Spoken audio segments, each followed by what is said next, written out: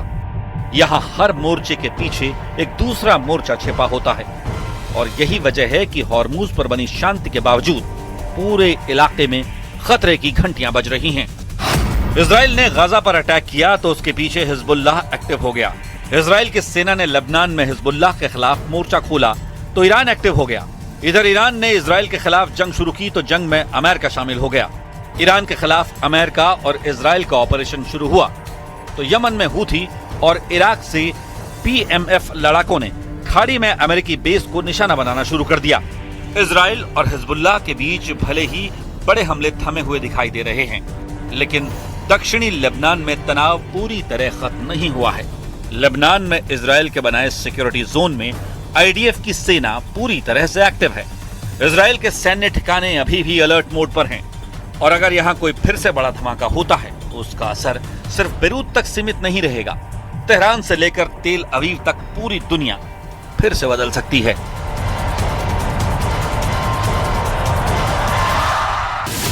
Iran पर हुए हमले के बाद मार्च में हूथियों ने इजराइल पर बैलिस्टिक हमला कर दिया था। IRGC और हिजबुल्लाह के साथ तालमेल करते हुए हर फ्रंट पर जंग लड़ने का ऐलान कर दिया।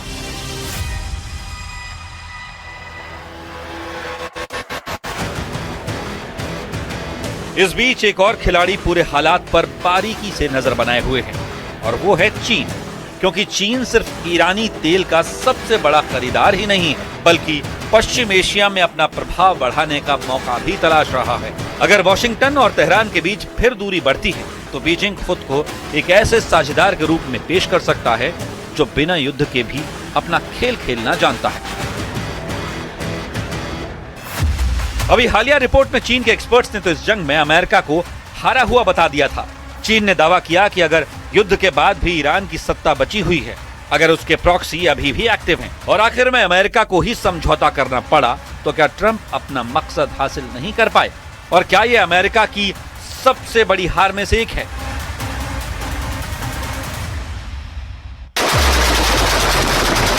लेकिन सबसे ज्यादा बेचैनी इराक को लेकर है, जहां ईरान समर्थित कई लड़ाका गुट अभी भी एक्टिव हैं।